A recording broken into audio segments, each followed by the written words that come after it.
Հայոց հայրենիքն էր, որ կմատուցվեր այդ պարզուկ էջերով, անոր կարոտովն այրվող ամբողջ սերունդին։ Այն սերունդին, որ ըրեր էր այդ զգացման մկրտությունը մեծ մարդերու,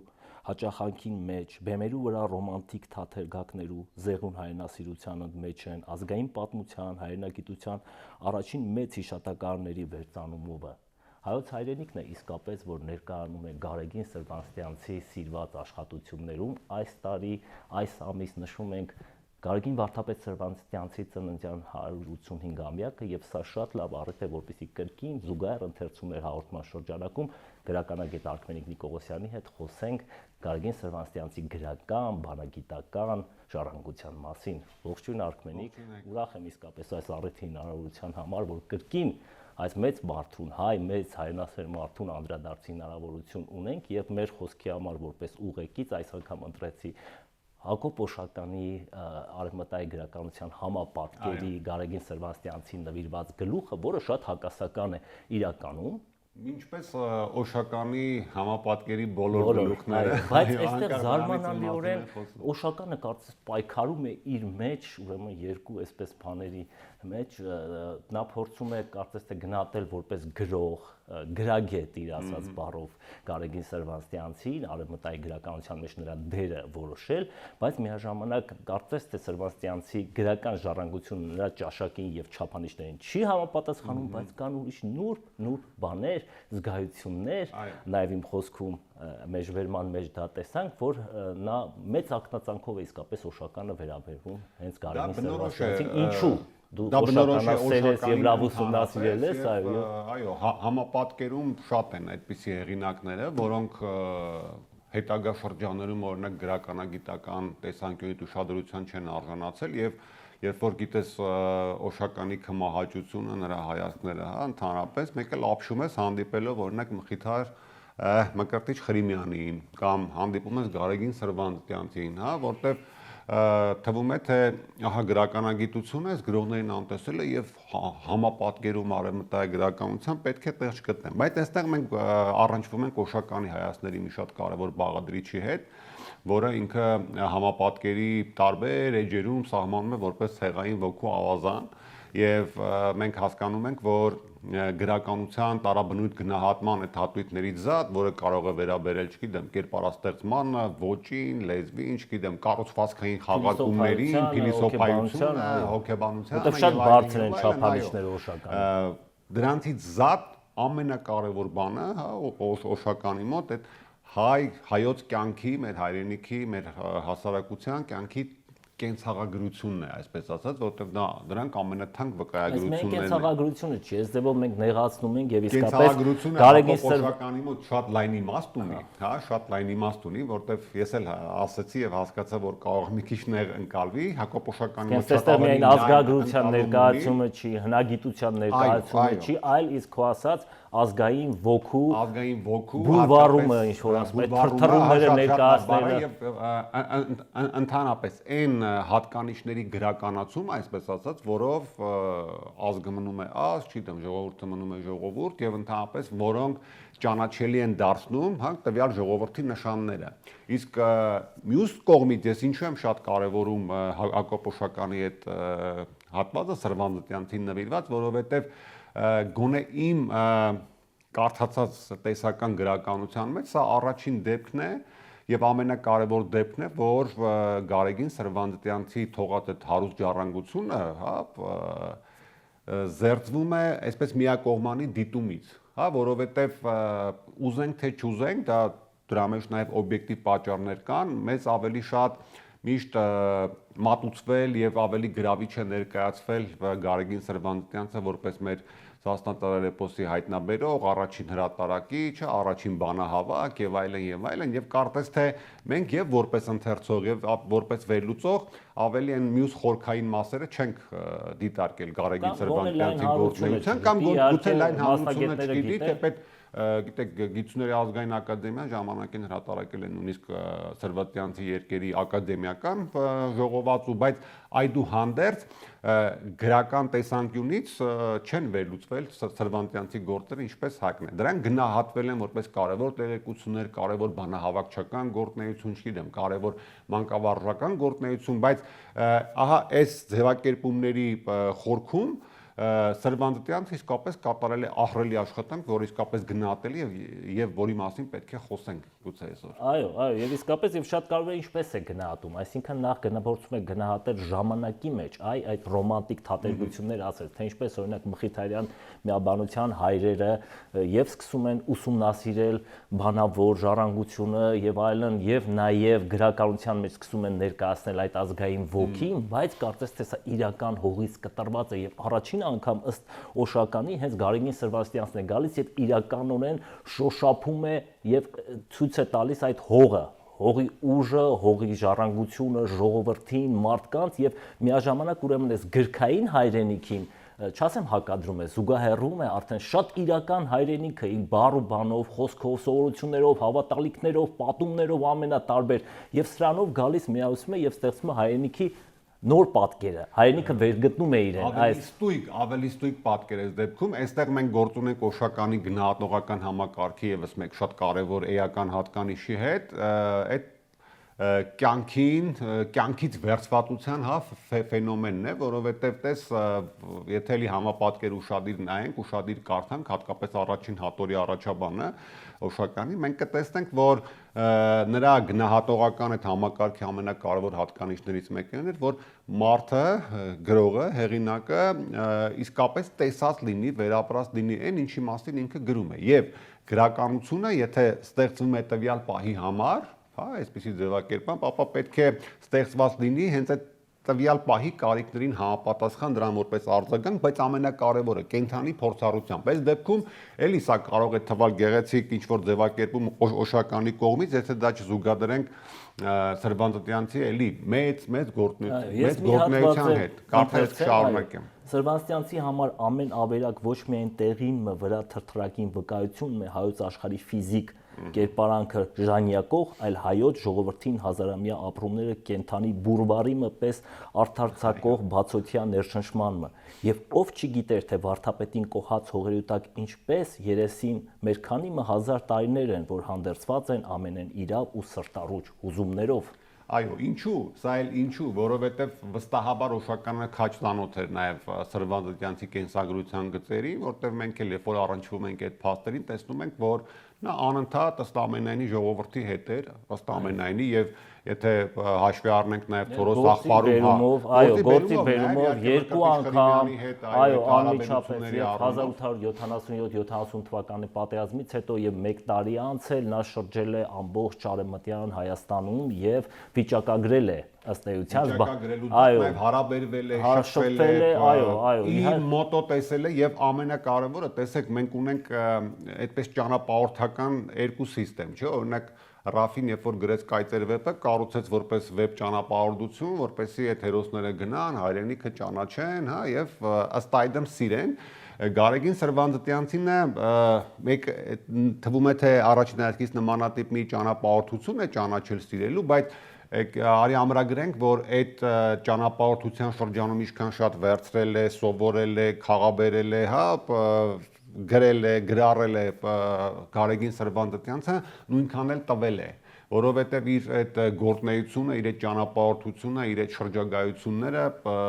նաև եղել են ուսուցանելու, սովորեցնելու, հա, կրթական լուսավորական գործունեություն ծավալելու շատ ուղղակիորեն կարինում, վանում, մուշում այդ կրթական գործի բարելավմամբ եւ զարգացմամբ է զբաղվել եւ անչափ մեծ փոփոխություններ է արել, թե հենց կրթական համակարգում, կրթության կազմակերպման գործում եւ ամենակարևորը ներշնչել եւ ոգեշնչել է մարդկանց եւ նույնիսկ հիմա նույն Օշական իր խոսքի վերջում ասում է, որ նույնիսկ տարիներ անց արդեն 50 տարի եւ այլ անցել է, մինչեւ այսօր մարդիկ ներշնչվելու համար ընթերցում են Գարեգին Սրվաստյանցի խոսքը եւ Օշականի համար սա շատ կարեւոր, բայց ինքը Սրվաստյանցը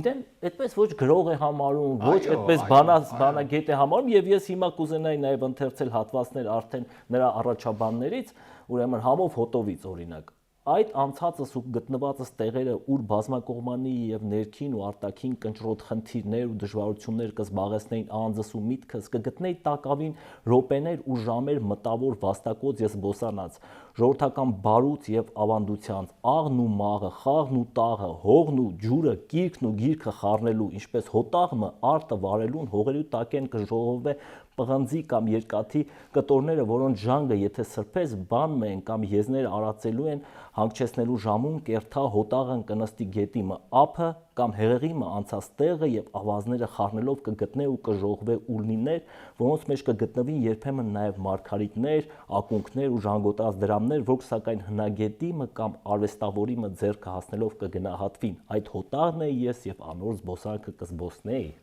Չափազանց դիպուկ ինքնագնահատական է այս դեպքում եւ եթե այդ պատկերավորությունից մի փոքր վերանանք, որը բնական է, հա, ինքը շատ սիրուն լեզու ունի Գարեգին Եվ սա է օրինակ, որ նաեւ գնահատում է եւ միաժամանակ չի գնահատում շատ սիրուն լեզու ունի եւ այս բնութագրումների մեջ էլ ըստ էության իր գործնեության ամենակարևոր եւ խորքային հատկանիշներից մեկն է։ Տես մենք շատ ենք, չէ՞, մեր տաղավարում զրուցել ժողովրդական բանահյուսությունից հիացել ենք այդ ժողովրդական բանահյուսությամբ եւ Սրբազանյանցին հիշել ենք, բայց այնտեղ մի հետաքրքիր ֆենոմեն կա։ Այդ ժողովրդական բանահյուսության կրողները ոչ մեկն էլ իրեն ոչ գրող է համարել, ոչ գիտեմ փայլուն ասացող է համարել, որտեվ դա այն բնական, հա, գրականության ասեմ, ստեղծագործ ոգու բնական վիճակն է, որ բխում է ժողովրդական բանահյուսությունից եւ Գարեգին Սրբազանյանը այդ առումով այդ անորոշ ժողովրդական բանահյուսության ինչ որ առումով, հա, չբռնվող, չարարկայացվող մարմնացումն է։ Հա, մարմնացումն է եւ ես երբ որ առիթ եղել եմ մտածել ովքեր են եղել ի վերջո այդ գուսանները, ովքեր են եղել այդ ասացողները, հա, որոնք ստեղծել են այդ հայրենները, չգիտեմ, էպոսի տարբեր պատումներ, Սրբազանյանը միշտ ինձ պատկերվել է որպես ահա այդ մարդկանց առարկայացնող, նյութականացնող մի կերպար։ Բայց այստեղ մի շատ կարևոր նաև ինքնագնահատականի կտորել կա Սրբազանյանցի գործնեության մեջ, ահա մեր ազգի, մեր ժողովրդի եւ հասարակության կյանքում տեսնել եւ հավաքել, գրառել բոլոր տեսանելի բաները եւ ինչ որ առումով նաեւ անտեսանելիները, ինչու, որովհետեւ այստեղ եթե նկատեցիր, այսպես ջոկելու, դասդասելու, զատելու խնդիր չկա։ Ինչու, որովհետեւ այն ինչ որ վկայագրվում է, ինչ որ պահպանվում է, ինչ որ գրառվում է, համարվում է որպես շատ թանկ բան։ Եվ այստեղ էական է նաեւ այն, որ տես գնում էր միտեղ հավաքում էր, գրառում էր, չէ, հրատարակում էր, հետո հանկարծ առիթ է լինում ճանապարհորդել մեկ այլ տեղ, ստացվում էր, որ այստեղից գրառած, այստեղից հավաքած այդ գանձերը ինքը տանում արդեն տարածում էր մյուս տեղ, այդ մյուս տեղում արդեն հավաքում էր նոր գանձեր, նոր նշաններ, հետո տանում տարածում էր մեկ այլ տեղ։ Գրքերը հրատարակում են, ես համաձայն չեմ, որ դասդասելու խնդիր չկա, իրականում Գարեգին Սրբազանյանը մեծ բանագետ էր, վերլուծական կարողություններով օժտված եւ նաեւ փաստորեն այն ինչ որ մեզ մոտ այդ գիտությունը ընդհանրապես նոր էր զարգանում գերմանական ռոմանտիկների ազդեցությամբ եւ այլն, ինքը առաջին մեծ կարևոր քայլերը անում է եւ իր հավաքած նյութերը իսկապես դասդասում է։ Նա ամեն ինչ չէ որ վերցնում է, չնայած նա ասում է, որ ես այդ հոտաղի պես եւ ժանգոտ կտորներ դասպես, բայց երբ որ հրատարակության փուլն է հասնում, նա իսկապես ընտրել է այնպիսի հեքիաթներ, որոնք հրատարակելի սուր։ Գուցե շատ բաներ է գրառել եւ լսել, բայց ընտրել է այնպիսի հեքիաթներ, որոնք մինչև այսօր էլ կարևոր նշանակություն ունեն մեր հեքիաթագիտության համար։ Օրինակ Դժիկո հեքիաթը, որը Քաչնազար հեքիաթի ուրեմն նախնական տարբերակն է, ժողովրդական հրաշալի երգեր, այլ հեքիաթներ, Ռոստամ Զալի պատում, չեմ ասում իհարկե Սասնա Ծռերի այս առաջին տարբերակը, որ նա իր բացառիկ խորաթափանցության տեսնում են մեծ ներուժը, որ այս գաղափարական, բովանդակային շատ տեսանկյուններով այս մեծ ներուժը, որը անտեսանելի կարծես գրագետ մարդու տեսանկյունից, որովհետև այստեղ ինչ որ գեղեցիկ զարդարուն ոճեր չկան։ Դու չես կարող այստեղ էպոս տեսնել իսկապես այն էպոսը, որը մեծ ծառոթ է օրինակ եվրոպական գրականությունից, անտիկ գրականությունից, բայց այս մարդը կարողանում է տեսնել եւ հետո մեր ամբողջ էպոսակիտությունը զարգանում է, չեմ ասում, այս ստեղծագործությունը մինչ օրս շարունակում է ներշնչել ու ոգեշնչել մարդկանց, որովհետև իսկապես այս ազգային էության հիմքեր է տալիս որոշակի։ Նույնն էլ նրա այս պատմությունները այն վայրերի մասին, որտեղ նա լինում է, դա կլինի Թորոս աղբարում, Վանի մասին, այս պատմությունները ուղղակի ավերակների նկարագրություններ չեն,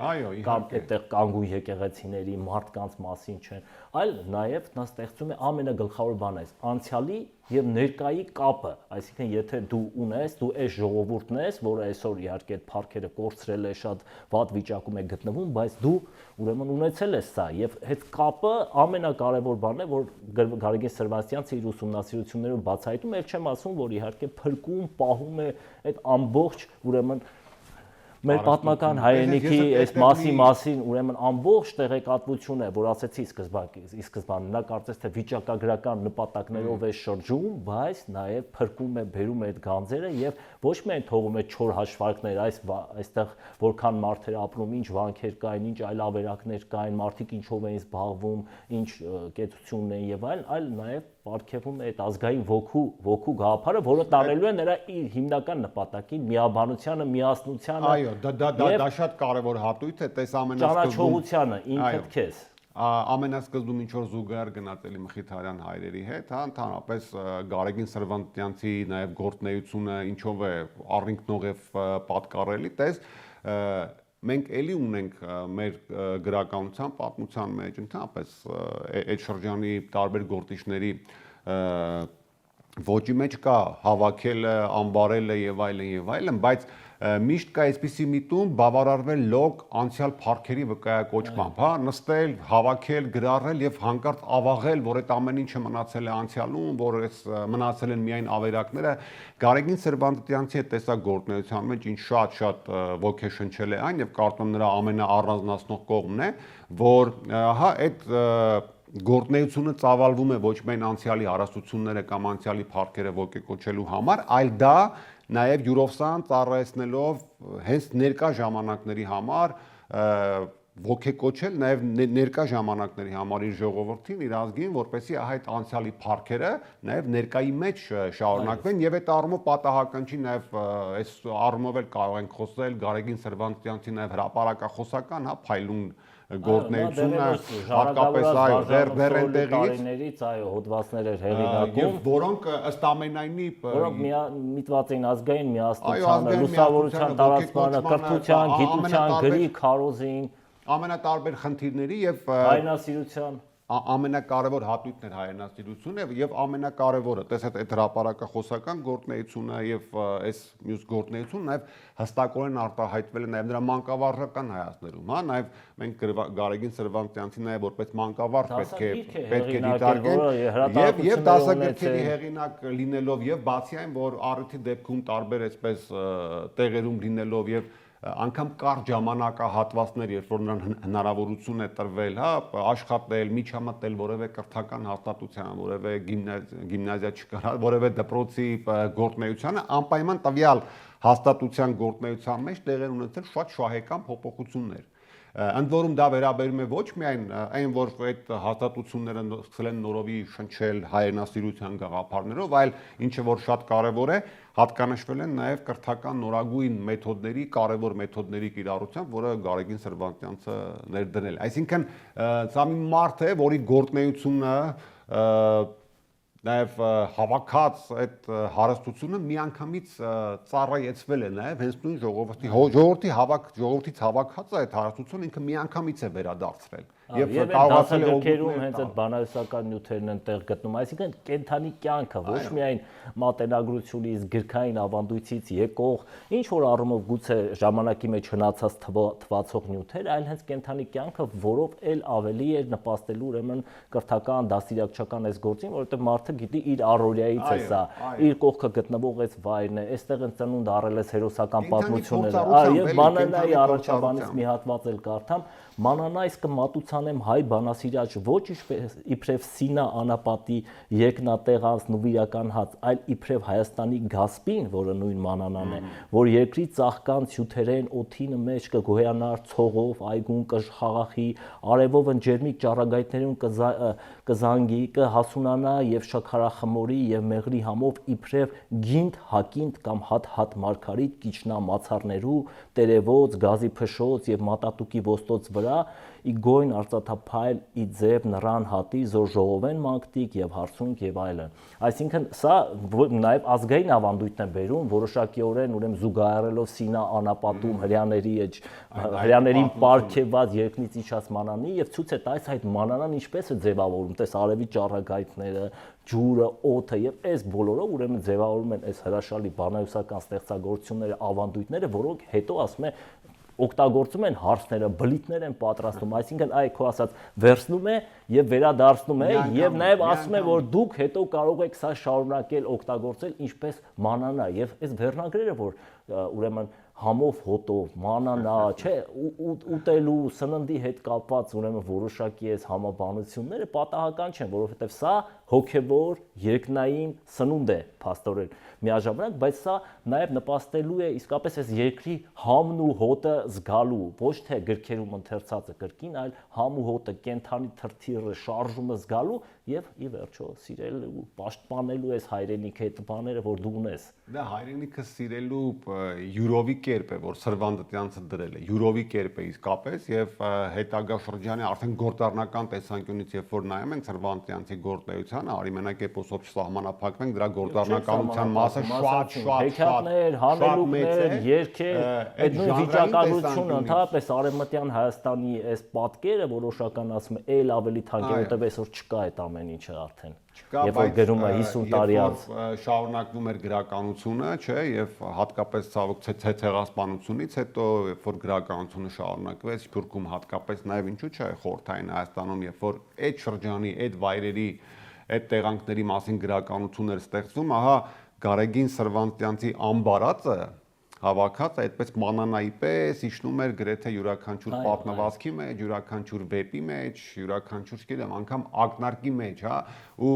ես հաճախից բռնացրել եմ այն մտքի վրա, երբ որ օրինակ նույն Մուշեղ Գարշոյանի նույն Խաչիկ Դաշտենցի մեր իրականության մեջ, հա, երբ որ գրականությունը կարդում ես, այդ համն ու հոտը տեսնում ես, այդ ոչ միայն իրենց տատերի, պապերի, հայրերի պատմածի հետքն է, որ կամ իրենց որոշ դեպքերում իրենց տեսածի, այլ այն ընդհանուր ամբարածի որ մեզ ժառանգել է Գարեգին Սրվանդտյանցը, որտեվ անկախ նրանից տեսել ենք դա թե չենք տեսել, Գարեգին Սրվանդտյանցի ամբարատի միջոցով այդ ամեն ինչը դառնում է յուրաքանչյուրիս հոգեաշխարհի մի մասը, որը մենք պարտավոր ենք փոխանցնել եւ այդ մանանան նաեւ փոխանցել մեր գրականության հետագա ընթացքին։ Մեկ հաղորդման ընթացքում հնարավոր չէ նույնիսկ ընդհանուր գծերով նշել թե Սրվանդտյանցը ինչ է արել, ինչպես է արել եւ ինչ է թողել, բայց ամփոփելով ասեմ, որ իսկապես Սրվանդտյանցի օրինակը որպես հայ մարդու, հոգեվորականի, հայրենասեր մարդու նվիրումը այդ գործին, ակնածանքը այդ գանձերի նկատմամբ, որոնք ավազի մեջ ընկած են, հողի մեջ եւ նույնիսկ տեսանելի չէ նրանց գանձային էությունը, միջև վերջ գնալու,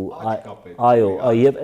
ծրագրված մեծ աշխատանք կատարելու մշակույթի, ուրեմն կրթության, լուսավորության այս գործում բացառիկ եւ ներշնչող օրինակ է կրկին, իսկապես օրինակելի բոլոր ժամանակներում եւ հատկապես մեր ժամանակների համար եւ ես եւ դու էլ թերևս հորդորում ես, որպեսզի գնանք